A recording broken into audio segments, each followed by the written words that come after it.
વાત કરીશું રાજ્યના વરસાદી માહોલ વિશે। નવસારીમાં ફરી ધોધમાર વરસાદ શરૂ થયો છે। મુખ્ય માર્ગો પર પાણી ભરાતા હાલાકીનો માહોલ જોવા મળી રહ્યો છે। નવસારી શહેરમાં ફક્ત 2 કલાકમાં જ લગભગ 2 ઇંચથી વધુ વરસાદ ખાબક્યો, જેના કારણે શહેરના નીચાણવાળા વિસ્તારો અને મુખ્ય માર્ગો પર પાણી ફરી વળ્યા હતા।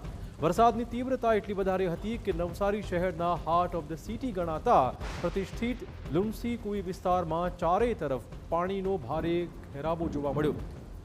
અહીંયા मैदाનમાં ભરાયેલું પાણી ધસમસતું મુખ્ય રસ્તા પર આવી પહોંચ્યું હતું।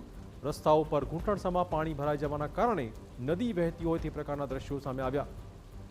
લુણસી કુઈ મુખ્ય માર્ગ પર પાણી ભરાતા સ્થાનિક રોજગાર પર માઠી અસર પડી રહી છે।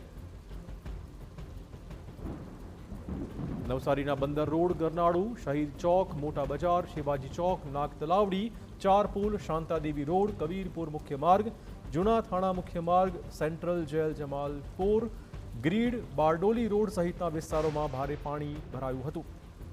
બીજી બાજુ શરબતિયા તળાવ નજીક ખાઉદરા ગલીમાં પણ ઘૂંટણસમાં પાણી ફરી વળ્યા હતા।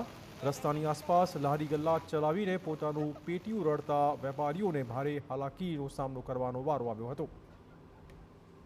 ભારે વરસાદના પગલે નવસારી શહેરના પૂર્વ અને પશ્ચિમ વિભાગને જોડતું રેલવે ગરનાળું પાણીમાં ગરકાવ થઈ ગયું। રેલવે ગરનાળામાં પાણી ભરાતા વેજલપુર વિસ્તારમાંથી નવસારી શહેરમાં આવતા લોકોએ ફેરો ફરવાનો વારો આવ્યો હતો।